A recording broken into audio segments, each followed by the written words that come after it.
Welcome, everyone. Welcome, everyone. We are in for a real treat today as we get the opportunity to hear from students talking about what they've experienced as online learners. Some of them have been in hybrid programs, some of them have been totally online, and they're going to talk about what it's been like this year as they've experienced being an online learner. And they're going to be able to share with us firsthand the kinds of activities that hooked them and got them involved, and we'll be able to see from their perspective what it's like to be a learner. And their comments are really going to help us as we move into our summer programs.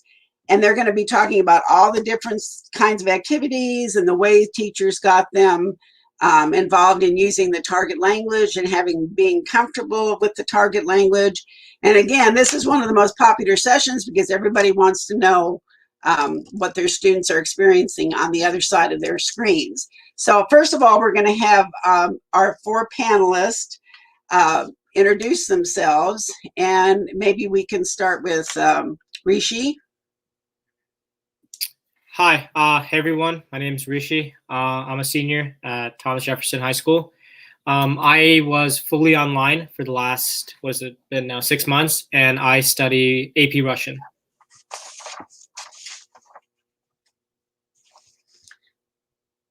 Okay, next, Anna. Hi, I'm Anna. I'm a freshman, and I study French. And what kind of, were you online or fully? Oh yeah, I'm doing hybrid, so 2 days in person. Okay. Okay, Allie. Hi everyone. My name is Ali. I'm a junior at Georgetown University. I study Chinese. I have been fully online for at least a year now, since probably this time last year, even earlier. Okay, and Emily. Hi, I'm Emily. I study both French and Chinese at Glastonbury High School, and I've been doing hybrid learning this year. Okay, thank you. So now we've got a wide range, everything from ninth grade all the way up through university students. So we're going to get perspectives from all those levels and what we can learn as teachers on how to pivot in this kind of environment. So let's start with the first question.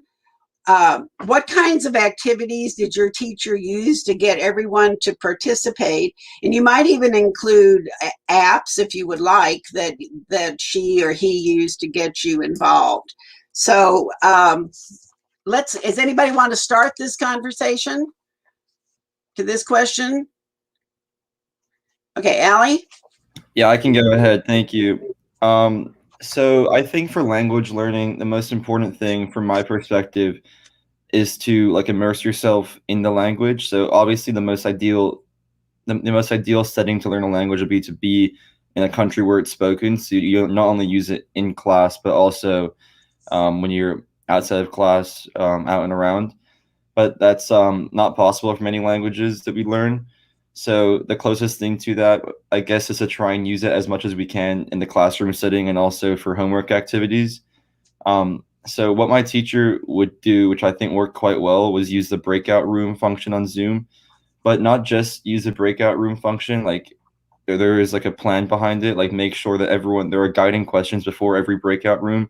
So everyone was speaking Chinese, answering the questions using particular grammar structures to do so. And then so I thought that worked quite well. And then for homework activities, there was a wide variety of assignments that would facilitate writing, reading, speaking. So we would submit voice recordings. We would write dictations. And I think that these practices and assignments did help in the online environment.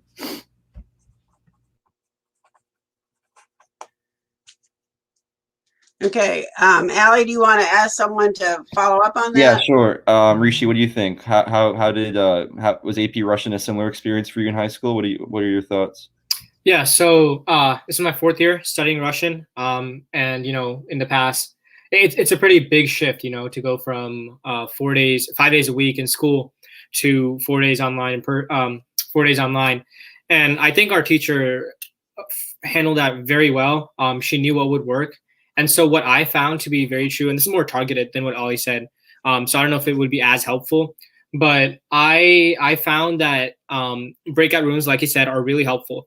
And I think the number that all teachers that teachers should go for is 2. So groups of 2 work very well, in my opinion. And I think that's partly because, if you have 3 or 4 or 5 kids in a breakout room, it becomes very easy to slack, not turn on your mic, not do an activity. But when you're put in with one other person in a breakout room, I found that, that really makes you accountable for what you're doing. And it also makes sure that, you don't feel left out because, as we all know, online school makes you feel isolated. It kind of makes you feel like, you're not talking to real people. And so if you're doing partnered activities, I feel like that's a really, really effective way of teaching. And our teachers use that a lot. And so more pointedly, I guess presentations are a way that we've done partnered activities. So stuff like Google Slides, maybe Quizlets, activities where you and your partner can both work on something and then present it to the class. So you have the working stage and then you have a chance to show people what you've done. I think that format has worked really well for me and my class. Yeah, and what you just said about and I think all teachers are concerned about not wanting anyone to feel isolated. And like you said, when you're in a group of 2, I mean, with a partner and 2, you can't hide, and you do feel like you're accountable and not isolated, which often happens. The feeling we want to avoid is isolation. Anybody want to pick up on what's been talking about about breakout rooms and how to best use them and what you would do in the breakout rooms? Yeah, I can talk about the breakout rooms a little bit.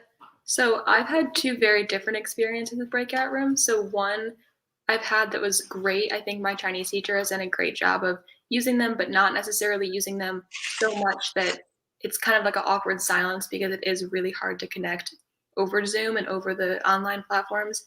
Whereas, so she would use them occasionally, but not so much so that it's like, oh, we're going into another breakout room. And then I also have my French teacher who would use them a little bit too much. So then, and it would be pretty hard to connect over the online platform. So I thought that it was interesting that everyone else liked the breakout rooms because I wasn't a really big fan of them unless it was like with someone that I knew. But otherwise, and it seems a little contradictory, but one of the things that a bunch of my teachers have done to get people to participate is doing more individual activities. So instead of raising your hand and being called on, maybe using the chat so that everyone has a chance to participate, and it avoids the concern of more introverted people from answering the questions at all or answering them incorrectly. Mm-hmm. Yeah, the comfort level about what you're talking about, I think, is really important for both teachers and students. And anybody else have a favorite activity that you thought really helped you and your classmates get involved in class? Anna? Well, I found there's this app called Flipgrid, which is like a video app, and I found that really helpful. So our teacher would have us create short videos in French, with a given prompt on Flipgrid, and then we would have to respond to other people's videos with additional video responses. And I thought that was really helpful because I think what we miss the most with online learning is the speaking aspect. So I thought the videos were a really good technique. Yeah, but that's a good, when Anna was mentioning about what it is you miss the most and how your teachers tried to get that element back into online learning, does anybody have another? The Flipgrid is a good example that Anna just mentioned. Anybody else have things that you missed on, from a face-to-face, yet you felt comfortable with it online?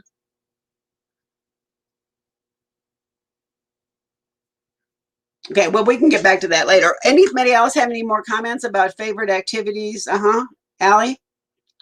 Yeah, I was just gonna say, I think that the main thing that you can't really do on Zoom that you can do as well in a classroom as lecture, because when you're in a classroom lecturing, I feel like from as a teacher, you can see easily who's paying attention, who's not.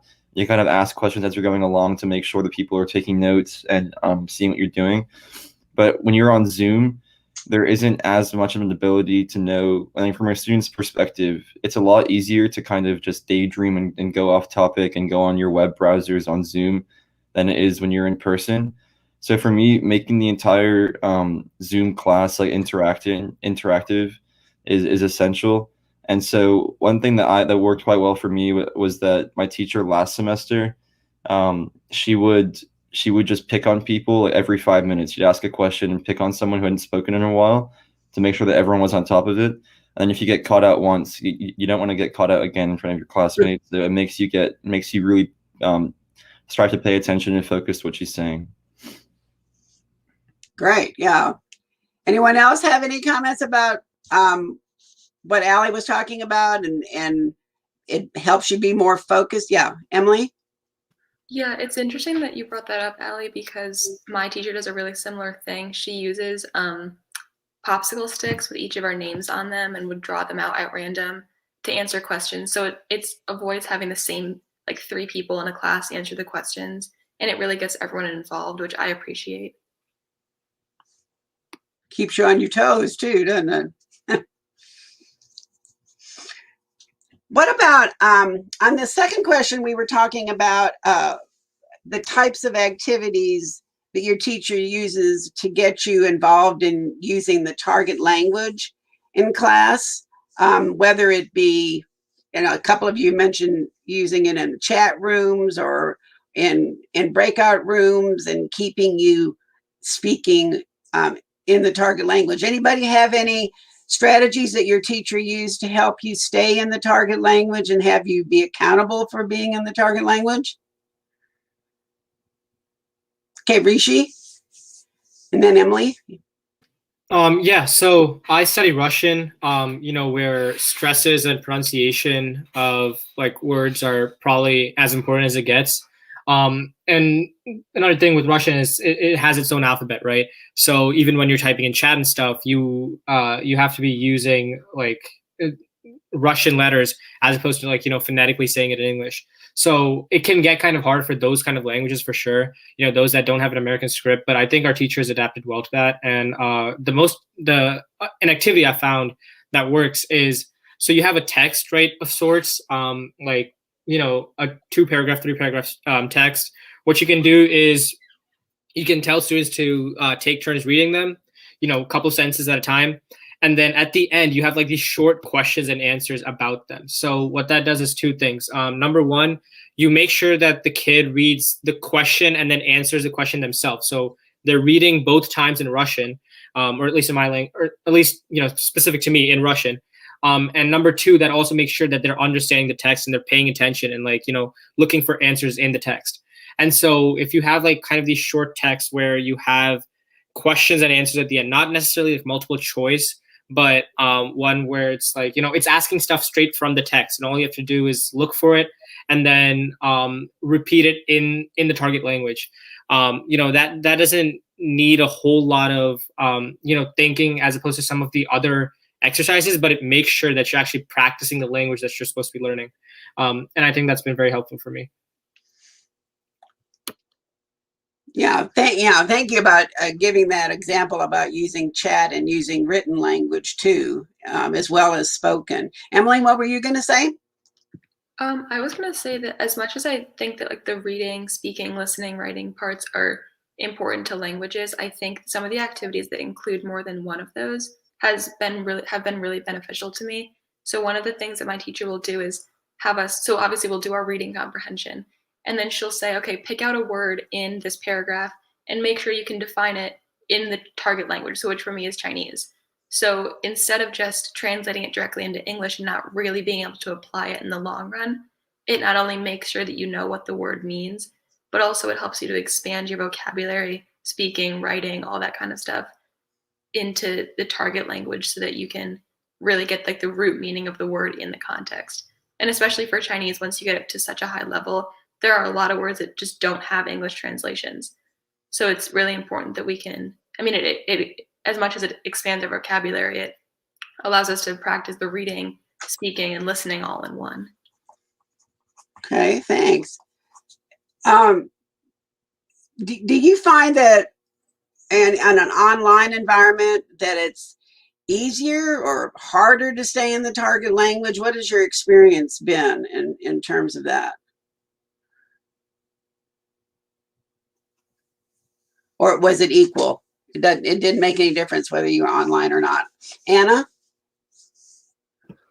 Well, I think in a way it's kind of easier to stay on the target language when you're online, just because you're not really talking as much.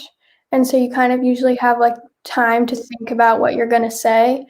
Whereas when you're in person, you're more on the spot a lot and kind of having to translate from English right away. So I think it's a little easier to do it online. Okay. What were you going to say something too, Allie?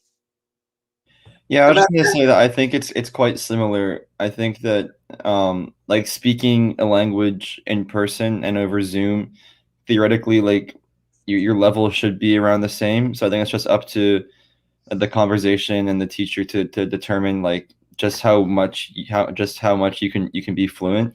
And one thing that helped me, I think, is that for example, if we're learning a unit that has 10 new grammar structures and 30 to 40 new words, like a big thing that my teacher will do, which I think helps a lot, is like she'll go through 2 or 3 slides of like lecture slides telling us what this grammar point means, how to use it.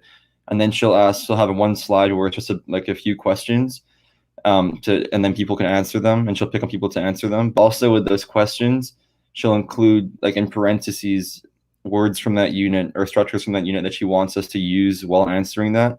So it makes us think about how to use the new content and applying it to relevant topics. Okay, great. And several of you have talked about just like Anna was talking about the amount of speaking that she felt she was doing online versus face to face, and Rishi talked a little bit about feeling more comfortable when he was in a breakout room with 2 people, and that you felt really accountable and you worked together in twos in a breakout room, and that was comfortable. Can you talk a little bit about the amount of speaking practice or the amount of speaking you would do in a class period, whether it be online versus face to face, in terms of whether you're more or less nervous online or in class? Do you feel like you're on the hot seat most of the time and you got to be prepared? Or what do you think about that in terms of the amount of speaking that you feel you're doing online versus face to face? Anna?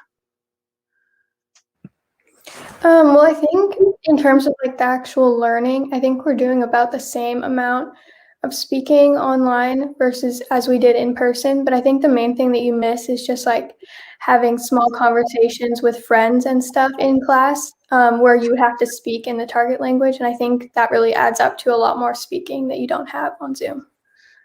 It's that more natural conversation that you have face to face. Anybody else have a feeling about or comment about that?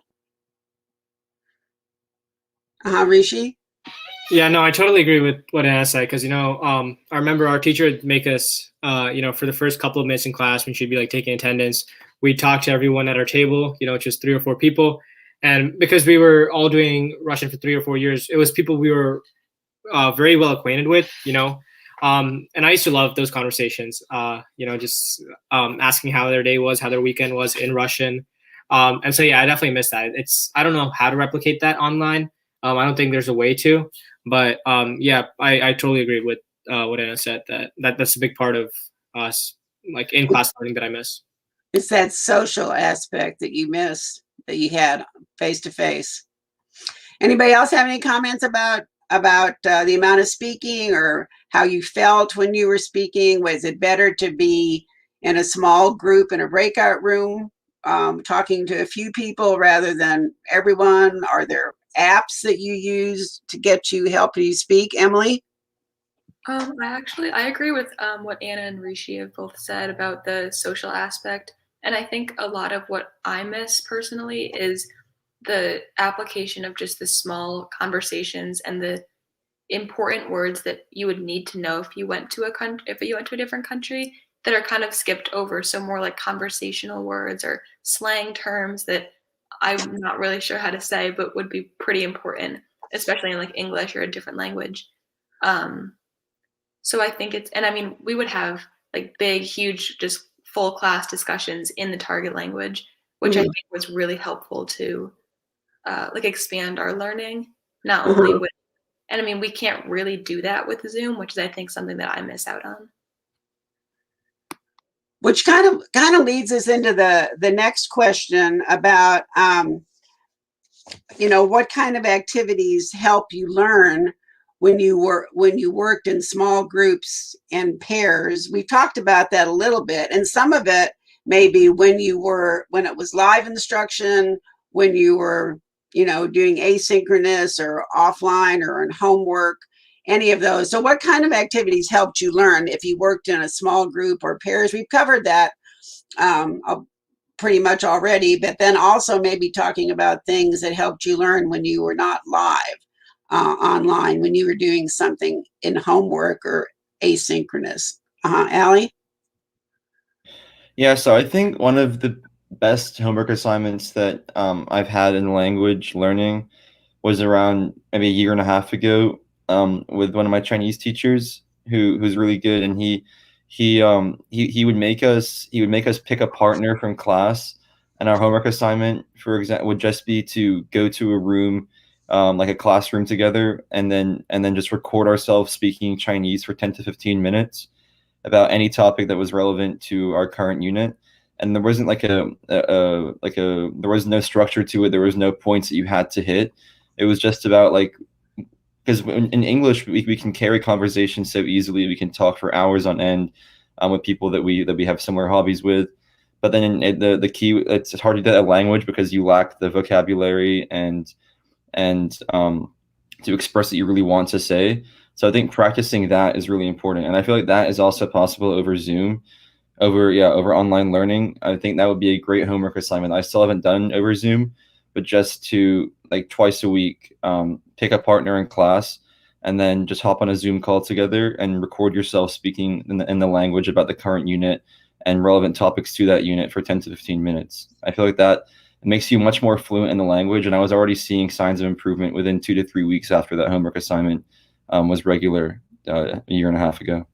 Yeah, that's a great idea, and it does bring in more of a social aspect that way when you're choosing when you want to do it. Which kind of brings us to the idea of online learning in that environment. Do you feel like you have as many choices? Because that's really important, that students feel like they have choices and the kinds of things they want to engage in to learn. Like Allie was just saying, it helped him quite a lot just to pick up on a Zoom call with another person in his class and just talk without having a very structured guide in terms of what and how you're going to speak. Does anybody have any other ideas about how did you have as many choices, do you feel, as you did when you were face to face, and what types of things could you do that would be a choice rather than we're all going to do this? Does anybody have any ideas about how that worked in an online environment? Like, did you do any kind of project-based learning when you had a choice on how you wanted to collaborate with someone else? Anna? Well, we haven't done really many like project-based things, but I think they are really helpful. Like one project last year that I did, like last spring when we were first kind of getting to online school, was we got to like choose a partner or work by ourselves and do a cooking project in French. So my friend and I paired up, and we both like kind of coordinated online what ingredients we were going to get, what recipe we were going to make, and then both made it on our own. And we like filmed ourselves making the recipe and talking in French about what we were doing. And so it's just really fun to kind of work together and like create that cooking video all in French. So I think project stuff is really fun. That does sound fun. I wish I could have seen that. I'd like to learn some French cooking. Anyone else have some things that you did? Emily? Yeah, so one thing that we've done online a lot more in my language classes that we haven't done many times before is the presentation things. So instead of kind of putting us on the spot and making us present to the class, we picked a partner at the beginning of the year and started a slideshow. So then when we finish each unit, there's some part of the unit that connects back to the slideshow. So like for example, me and my partner have been focusing on Hong Kong all year. So for our first unit on like geography, we did a section on the geography, or for cuisine, or for all different kinds of topics that would relate to the general place. And I think that's been really nice because it's maintained the social aspect, and it also avoids, again, putting people on the spot who might not be comfortable presenting all on their own, which I really liked. Whereas when you were in person, that was a lot more, I saw that a lot more frequently, as people would get called on and really not know the answer, and it would discourage them from participating in the future. Yeah, and that, you know, and the teachers who are listening today are going to be in immersion language camps experiences with students this summer. So a lot of the things you've been talking about, picking a partner towards the beginning of the semester, or having outside of online, getting with someone through Zoom and just having a regular social conversation about anything you want to talk about.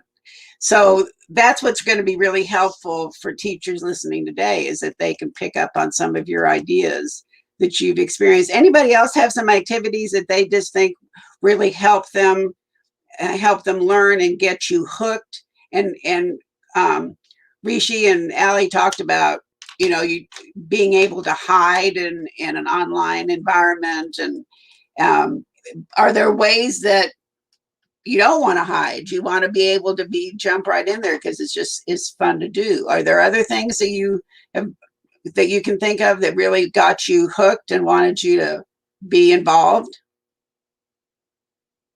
Anna?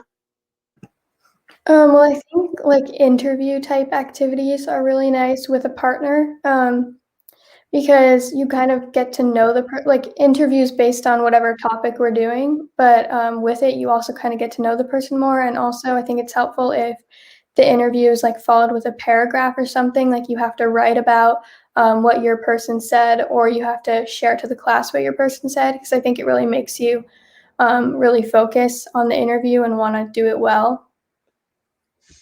Okay, yeah, and then you get to know somebody that way too, socially.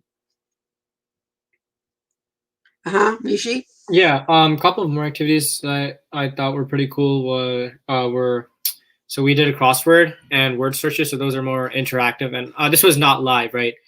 This was like kind of homework for a non-stressful weekend, you know. So those are pretty cool.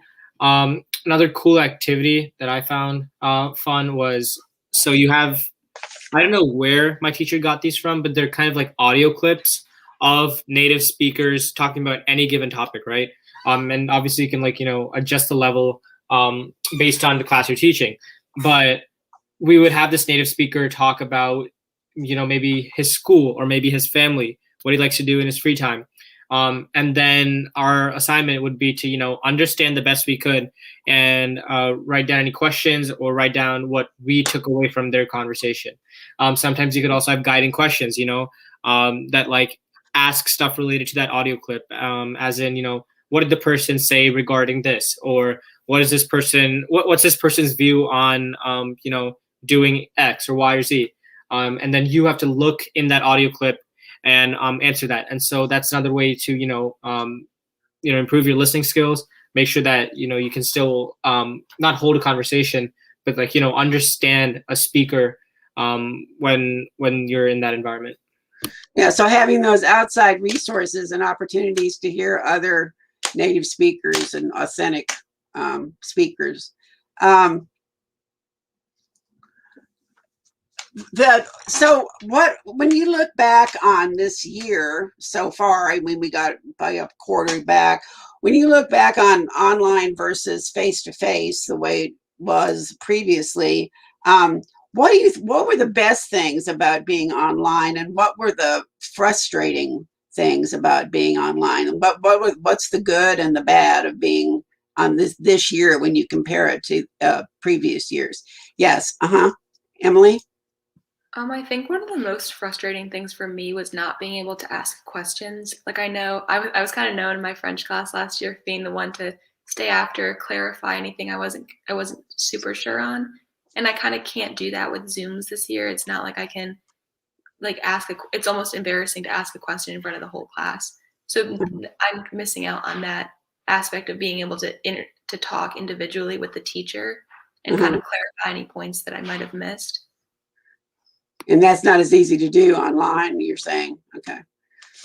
Anybody else have something that they thought was the best thing about online, and then also maybe talking about a frustrating aspect of being online? Allie? Yeah, not to be like a pessimist, but I really don't think at this point that there's parts of online learning that can really give you a better experience in language learning than you can online. I think it's just about trying the best that you can to close that gap, to make it as close as possible. And for me, again, like I kind of been saying this a lot, but it just comes down to interaction in the class. Like I really think that it has to be much more of an interactive type of learning as opposed to just lecture learning. And so I think the key is to just find a way to motivate students to want to be part of the class and to want to participate. And for me, I guess that the easiest way to do that is to make participation part of the grade. So people know that if they don't participate, if they don't talk, and if they're not prepared, they're going to be penalized when it comes to their final grade.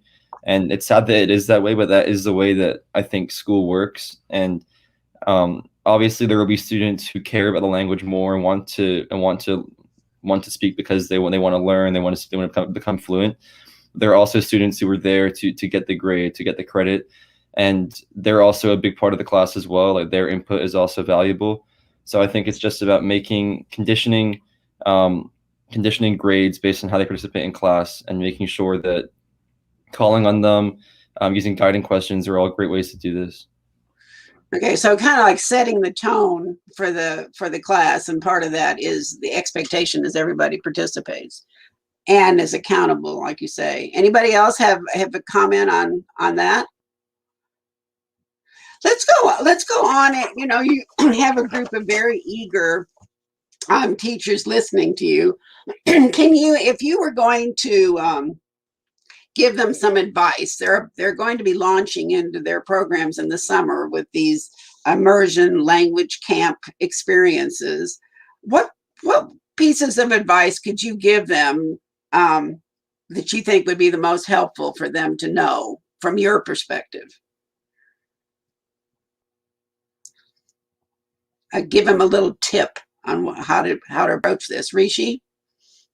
Well, this isn't so much of a tip as it is just like, me thinking out loud. But I guess what I'm trying to say is that, I think students understand that, this has been a tough year and everything. And we understand that, teachers are also like, it's really hard to just, be able to restructure your entire curriculum, readapt your entire way of teaching online that quickly. And so what I'm trying to say is that, we understand that there are going to be hitches in online learning, and we understand that, sometimes it's not going to be the easiest. So I wouldn't worry as much about, making sure everything goes right as much as, making sure that we're learning something at all times. So my point is basically, that students understand how hard this year is, both for them and the teachers. So, we should be trying to help each other, I guess is what I'm trying to say.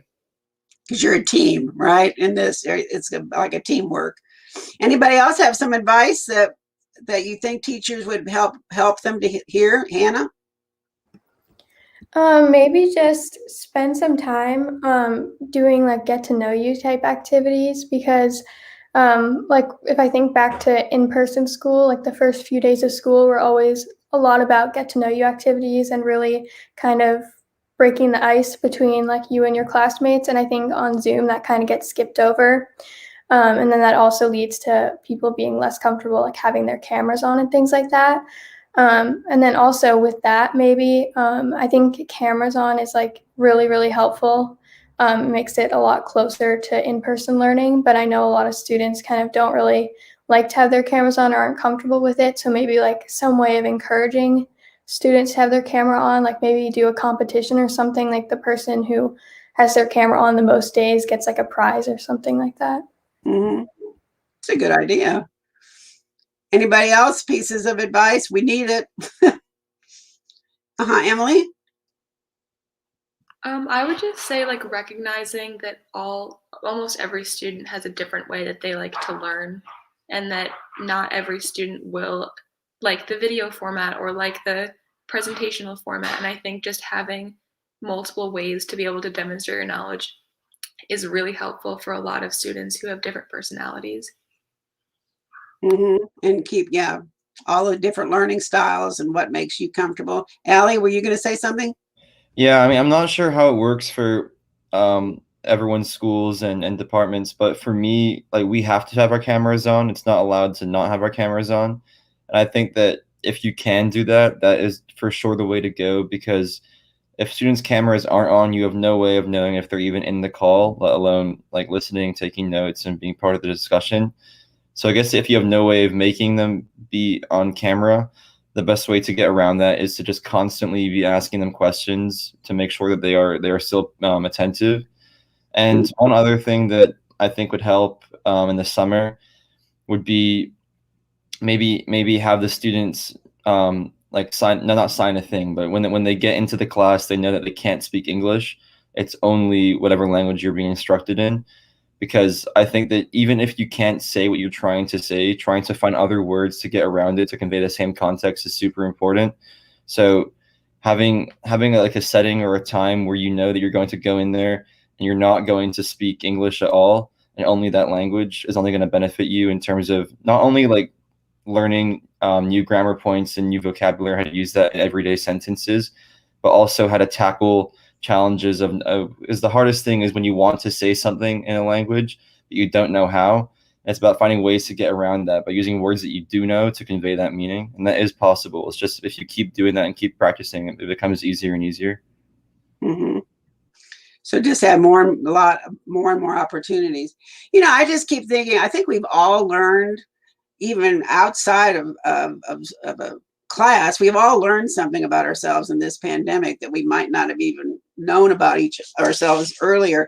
As a language learner, just from that perspective, as a language learner in this environment where you all have either been in hybrid or totally online, have you learned anything about yourselves as language learners when you reflect back on this year that you really had never thought about, but sort of discovered about yourselves as you've gone through this very unusual experience this year?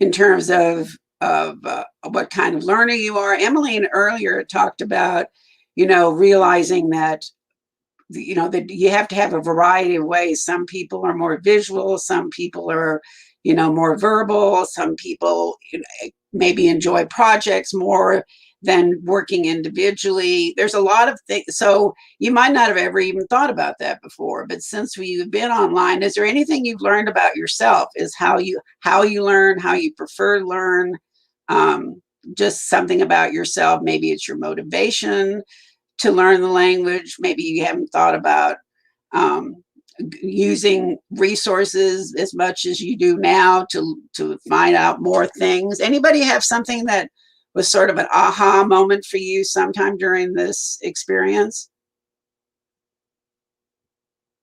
Yeah, Emily?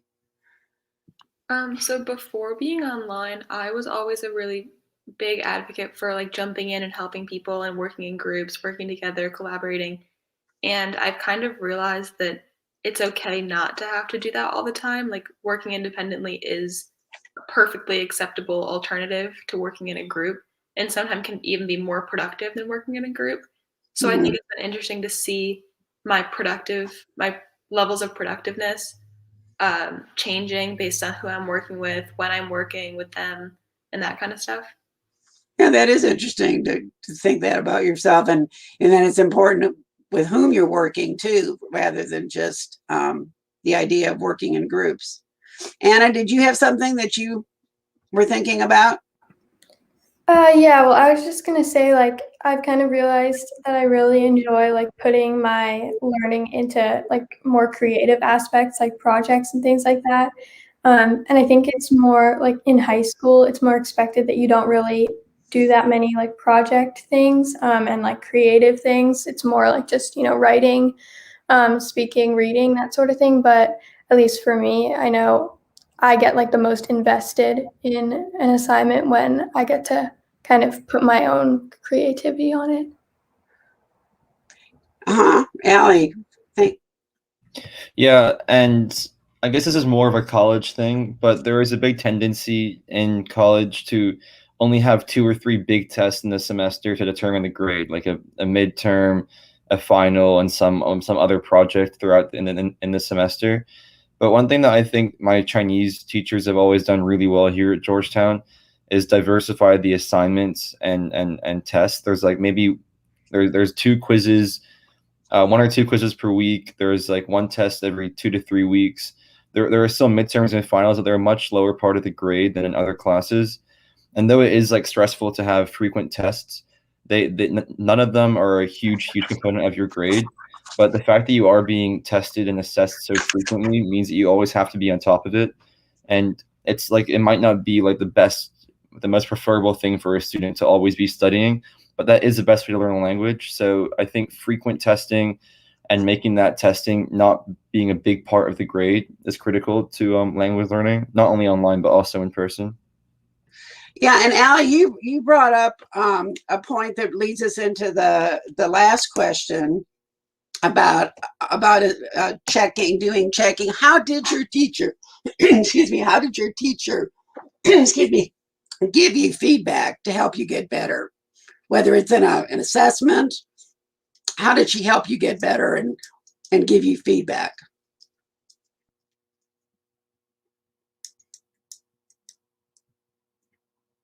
Yeah, Rishi. Yeah, I guess I can start off. So like I said, I've been doing Russian for 4 years, and I've had the same teacher for each of the years.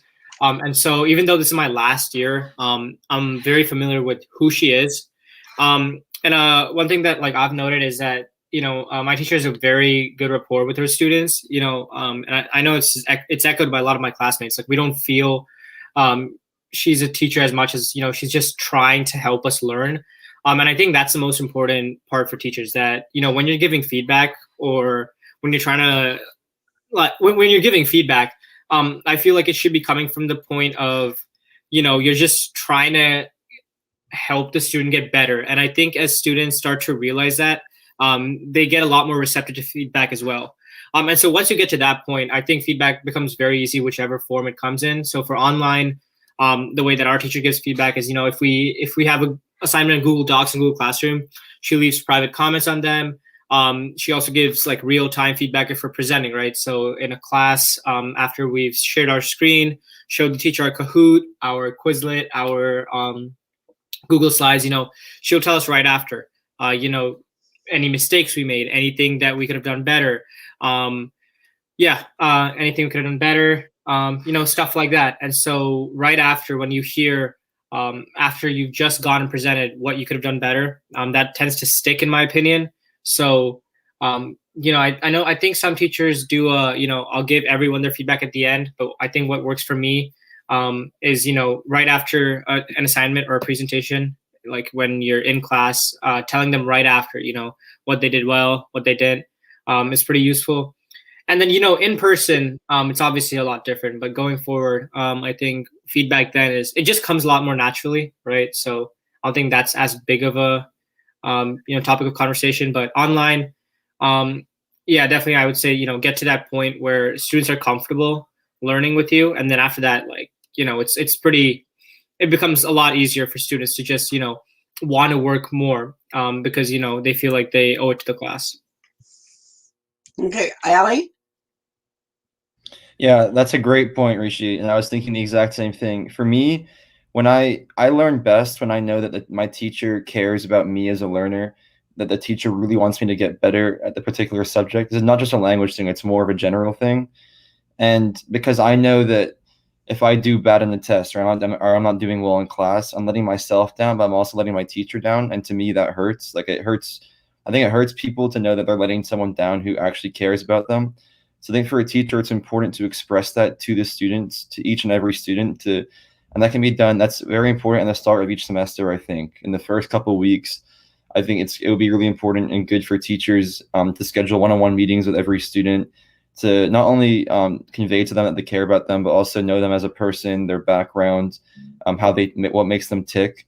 And I think that this can also be maintained throughout the semester through consistent office hours and also just making students come to office hours. What my Georgetown does quite well is that every week there's a thing called a Chinese table, a language table, where teachers from every single language level will hop on a Zoom call, and also students will, and it gives you a chance to discuss Chinese topics not only with students in your level in class, but also other levels as well. So it gives you an ability to not only learn but teach other students as well, and also it's just one more time and opportunity to keep talking in that language, which I think is again the most important part of maintaining your language ability and learning more is to just keep speaking that language. So anytime you can do that, the better. Yeah, both you and Rishi have talked so well and eloquently about how important it is to relationships between you and your teacher, and feel comfortable, and then feedback becomes much more natural. Anybody else have any comments about how you get feedback and how you get suggestions? Emily? Yeah, I think one of the worst things as a student is hearing a teacher say, mistakes are how you learn, and then not really following up with that. So, yeah, you can make a mistake, and if you get a mistake, it's going to affect your grade, and kind of the tumbleweed keeps falling down the hill. But one of my favorite things that my teacher does is she allows us 2 tries for almost every single practice and assignment. And so, although everything's graded, we submit work the first time and then receive the original grade back with feedback, so that then we can edit. So she'll say like, nice job, but then here's what you need to work on. Please resubmit it by this date. So I think that's really probably one of the best things about my teacher at my high school, because it kind of really shows that she cares, and she cares about you getting better. It's not just a grade on a paper. Mm-hmm. And it almost gets rid of the idea that we have to know everything like 2 minutes after learning it, and it maintains the idea that mistakes really do help us learn. Thank you. You all sound like you have wonderful relationships with your teachers. Any other ways that you get, either formally or informally, that you get feedback and know how you're doing and how frequently that happens? And anyone else? Anna? Well, whenever we have like a test or quiz on our rubric, instead of just having like the grade there's also a list of kind of like all the skills and like all the learning goals that are involved in the test, like probably a list of like 10 to 20 very like small things. And our teacher will check off like, these are the ones that you did well and these are the ones that you need to improve. So I think it's nice that you can see like, as you progress on your quizzes, like, oh, this one used to be and needs to improve, and now you did this well. So it's kind of nice to see that.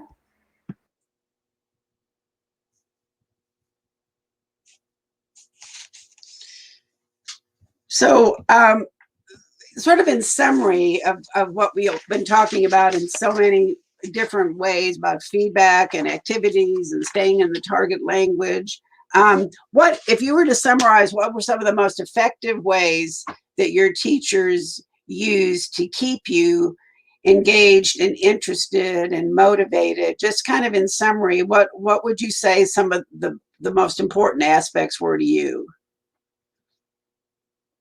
and to your classmates that you had in class with you? And some of you that were in hybrid, for example, and some of your instruction was face-to-face and some wasn't, how did they keep that stream running? Emily? I would just say, as much as I know a lot of people don't like it, just the cold calling, like the almost imperative thinking that you need to know if you're going to get called on. So it really avoids people from spacing out or not knowing what's happening. And then if you get the question wrong, it tells you, oh, maybe I should go to these extra help sessions. Maybe I should reach out for help. And I think that's probably one of the best ways to keep people involved. Okay.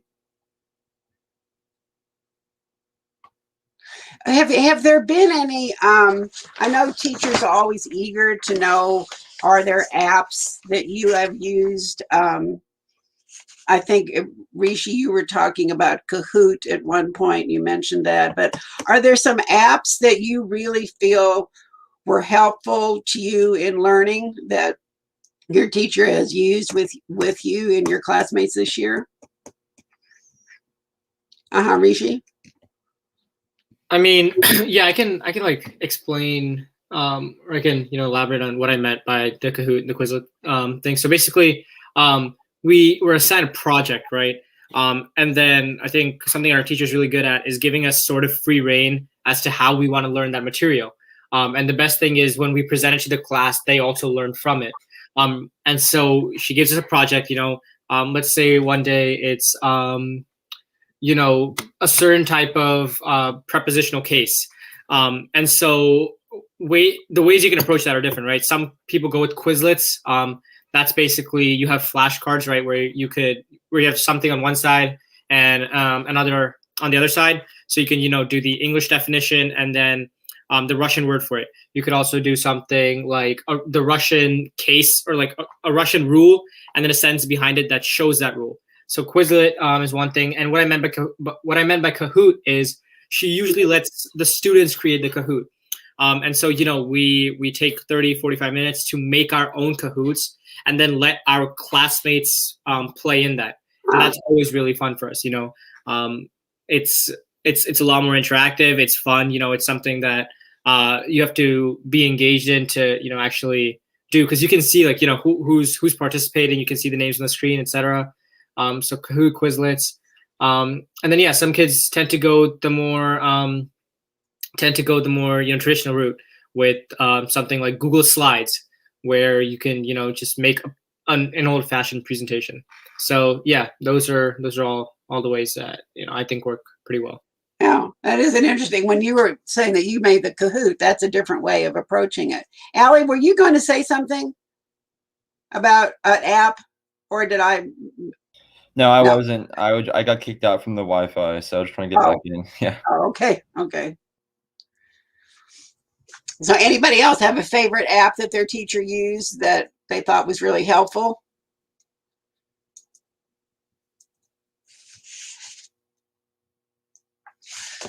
Okay, well, we have really appreciated your comments. I mean, there's nothing more valuable to teachers than hearing from the student perspective what's the most effective way of learning for them, and being very open and candid about your experiences. So we all appreciate you taking part of your Saturday morning to join us, and it's been very, very helpful. And we all hope that you have a wonderful end to your school year. And with that, I think that will end this session unless anyone has a parting comment to make to us. No, well, thank you so much. And again, have a great school year and a great summer. Thank you. Thank you, everyone. Thanks, guys. Thank you. Thank you.